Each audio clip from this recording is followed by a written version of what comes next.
आइए शुरू करते हैं question answer session chapter 8 life insurance products part 1। Test yourself 1 which among the following is an intangible product. मतलब नीचे जो ऑप्शंस दिए हैं इसमें से इंटेंजिबल प्रोडक्ट कौन सा है। ऑप्शन है car, house, life insurance and soap. तो इसमें से लाइफ इंश्योरेंस जो है ये इंटेंजिबल प्रोडक्ट है। इंटेंजिबल मतलब जिसको हम लोग देख नहीं सकते हैं, जिसको हम लोग फील नहीं कर सकते हैं, जिसको हम लोग टच नहीं कर सकते हैं। Test yourself 2. The premium paid for whole life insurance is dash than the premium paid for term assurance. मतलब होल लाइफ इंश्योरेंस पॉलिसी के लिए जो भी हम लोग प्रीमियम पे करते हैं वो टर्म एश्योरेंस के बदले में नीचे ऑप्शन जो दिए हैं उसमें से क्या होता है। ऑप्शन है हायर, लोअर, इक्वल और सब्सटेंशियली हायर। तो इसका ऑप्शन है 1 हायर। टर्म एश्योरेंस प्रोडक्ट जो है ये सिर्फ रिस्क कवर करते हैं, इसमें कोई भी सेविंग एलिमेंट नहीं होता है। इसके लिए ये बाकी प्लान्स के मुकाबले इनके जो प्रीमियम्स है ये काफ़ी कम होते हैं। तो होल लाइफ इंश्योरेंस की अगर हम लोग बात करेंगे तो उसका प्रीमियम टर्म इंश्योरेंस के बदले हमेशा हायर ही रहेगा। Self examination questions 1 dash life insurance page of a policy holder mortgage in the event of the person death. मतलब नीचे दिए गए ऑप्शन में से ऐसी कौन सी लाइफ इंश्योरेंस पॉलिसी है जो पॉलिसी होल्डर के डेथ होने पर उसके मॉर्गेज का जो भी आउटस्टैंडिंग है वो पे कर देता है। इसके ऑप्शंस है टर्म, मॉर्गेज, होल और एंडोमेंट। इसका ऑप्शन है second mortgage, MRI, mortgage redemption insurance plan. Question number 2 dash the premium paid by you towards your life insurance the dash will be the compensation paid to the beneficiary in the event of your death. मतलब insurance policy के लिए हम लोग जो premium पे करते हैं उसके मुकाबले अगर डेथ होती है तो जो कंपनसेशन हमारे नॉमिनी को मिलने वाला है वो किस प्रकार से रहेगा। इसके ऑप्शंस है 1 higher higher, 2 lower higher, 3 higher lower, 4 faster slower. तो इसका ऑप्शन है 1 हायर हायर। मतलब हम लोग जितना ज़्यादा पॉलिसी का प्रीमियम भरेंगे तो उसकी जो पॉलिसी की जो रिस्क अमाउंट है वो ज़्यादा हमें मिलेगी और जब डेथ हो जाएगी तो ये ज़्यादा अमाउंट की पॉलिसी जो है ये कंपनसेशन के रूप में हमारे नॉमिनी को पे किए जाएगी। तो higher the premium paid the higher will be compensation. Question number 3 which of the below option is correct with regards to term insurance plan. मतलब टर्म इंश्योरेंस प्लान के बारे में कौन से ऑप्शन जो है ये करेक्ट है। Option 1 term insurance plans comes with lifelong renewability option. All term insurance plans come with a built-in disability rider. Term insurance can be bought as standalone policy as well as a rider with another policy. There is no provision in term insurance plans to convert it into a whole life insurance plan. इसमें से जो option 3 है term assurance can be bought as a standalone policy as well as a rider with another policy, ये right answer है।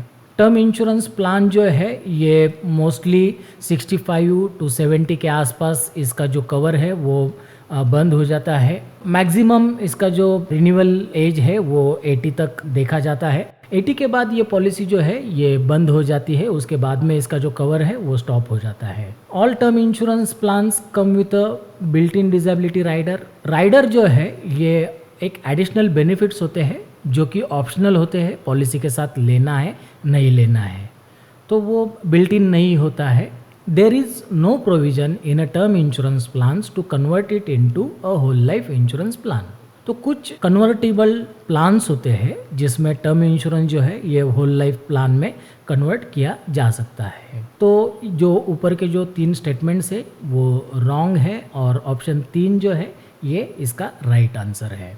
Question number 4 in decreasing term insurance the premium paid dash over time. मतलब decreasing term insurance product जो है इसमें जो premium हम लोग भरने वाले हैं वो नीचे ऑप्शंस में से क्या है। ऑप्शंस है इंक्रीज, डिक्रीज, रिमेन कांस्टेंट और रिटर्न। तो इसका ऑप्शन जो है रिमेन कांस्टेंट।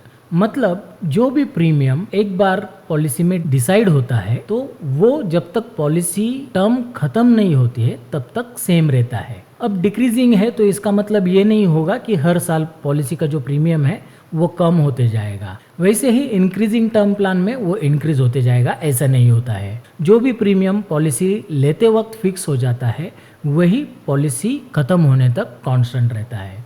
तो इसका आंसर है remain constant. Question 5, using the conversion option present in a term policy you can convert the same to, मतलब टर्म पॉलिसी का अगर कन्वर्जन ऑप्शन हमने चूज किया तो ये पॉलिसी नीचे दिए गए ऑप्शंस में से किस में कन्वर्ट हो सकती है। तो इसका आंसर ऑलरेडी ऊपर के क्वेश्चन में आ चुका है। ऑप्शंस है whole life policy, mortgage policy, bank FD, decreasing term policy. तो इसका आंसर जो है ये फर्स्ट है कि कोई भी टर्म इंश्योरेंस पॉलिसी अगर कन्वर्ट करनी है तो वो होल लाइफ प्लान में कन्वर्ट हो सकती है। Question number 6, what is the primary purpose of life insurance product, मतलब लाइफ इंश्योरेंस प्रोडक्ट का सबसे प्राथमिक पर्पस क्या है।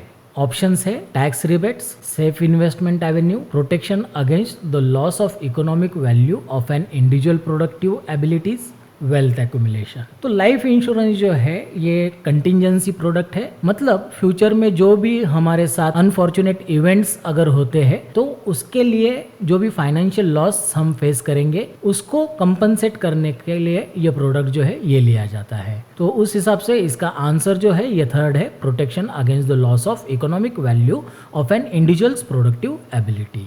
Question number 7, who among the following is best advice to purchase a term plan, मतलब नीचे जो ऑप्शंस है इसमें से हम लोग किसको ये प्रोडक्ट ज्यादा सुटेबल है ऐसा एडवाइस दे सकते हैं। ऑप्शंस है an individual who needs money at the end of insurance term, an individual who needs insurance and has a high budget, an individual who needs insurance but has a low budget, an individual who needs an insurance product that gives high returns। तो इसमें से option 1 और option 4 जो है ये money return चाहिए ऐसे individual के बारे में ये बता रहा है। टर्म प्लान में पॉलिसी के एंड में मतलब मैच्योरिटी में कोई भी रिटर्न्स नहीं मिलते, तो ये दोनों भी ऑप्शन गलत है। सेकेंड ऑप्शन है an individual who needs insurance and has a high budget. जरूरी नहीं है कि हम लोग इसको भी ये सजेस्ट करें क्योंकि टर्म प्लान जो है वो ऑलरेडी काफ़ी सस्ते होते हैं बाकी प्रोडक्ट्स के कंपैरिजन में। तो हम लोग जो इंडिविजुअल जिसको ज़्यादा इंश्योरेंस चाहिए लेकिन कम बजट है उसको हम लोग ये सजेस्ट कर सकते हैं। तो इसका आंसर जो है ये ऑप्शन 3 है। Question number 8, which of the below statement is incorrect with regards to decreasing term assurance, मतलब नीचे दिए गए जो भी ऑप्शंस है इसमें से इनकरेक्ट स्टेटमेंट या इनकरेक्ट ऑप्शन कौन सा है अगर हम लोग डिक्रीजिंग टर्म एश्योरेंस की बात करेंगे। ऑप्शंस देखते हैं। Death benefit amount decreases with the term of coverage, premium amount decreases with the term of coverage, premium remains level throughout the term, mortgage redemption plans are an example of decreasing term assurance. Death benefit जो है वो हर साल decrease होती है, ये statement correct है। Premium remain level throughout the term, मतलब प्रीमियम जो है ये कांस्टेंट होता है जब तक पॉलिसी टर्म है, ये भी स्टेटमेंट करेक्ट है। Mortgage redemption plans are an example of decreasing term assurance plan, ये स्टेटमेंट भी करेक्ट है। Premium amount decreases with the term of coverage, ये जो ऑप्शन है ये इनकरेक्ट है अगर हम लोग डिक्रीजिंग टर्म प्लान की बात करें। तो प्रीमियम अमाउंट जो है ये हमेशा एक लेवल में रहती है, कांस्टेंट रहती है। क्वेश्चन 8 का जो आंसर है ये सेकंड ऑप्शन है, premium amount decreases with the term of coverage. Question number 9, which of the below statement is correct with regards to endowment assurance plan, मतलब नीचे जो ऑप्शंस है उसमें से एंडोमेंट एश्योरेंस प्लान के बारे में कौन सा ऑप्शन सही है। ऑप्शंस है it has a death benefit component only, it has a survival benefit component only, it has both a death benefit as well as survival component, it is similar to term plan। तो इसमें से option 1 और option 4 जो है ये same है, इसमें कोई भी डिफरेंस नहीं है। It has a death benefit component only, तो ये रॉन्ग है क्योंकि ये जो है ये टर्म प्लान का फीचर है, टर्म प्लान में ही सिर्फ डेथ बेनिफिट का प्रोविजन होता है। It has a survival benefit component only, मतलब पॉलिसी होल्डर अगर सर्वाइव कर जाता है तो ही बेनिफिट मिलेगा, ये स्टेटमेंट भी रॉन्ग है। ऐसी पॉलिसी जो होती है जिसमें सिर्फ सर्वाइवल बेनिफिट मिलने वाला है उसको प्योर एंडोमेंट प्लान कहा जाता है। ऑप्शन 3 जो है ये इसका राइट आंसर है। It has both a death benefit as well as a survival component. Question number 10. Which of the below is an example of endowment assurance plan? मतलब नीचे जो ऑप्शंस है इसमें से एंडोमेंट एश्योरेंस प्लान का कौन सा एग्जाम्पल है? ऑप्शन है mortgage Redemption plan, credit life insurance plan, money back plan और होल लाइफ प्लान। तो इसमें से एंडोमेंट एश्योरेंस प्लान जो है ये ऑप्शन 3 है, मनी बैक प्लान। तो बस इस चैप्टर में इतना ही, मिलते हैं नेक्स्ट चैप्टर में।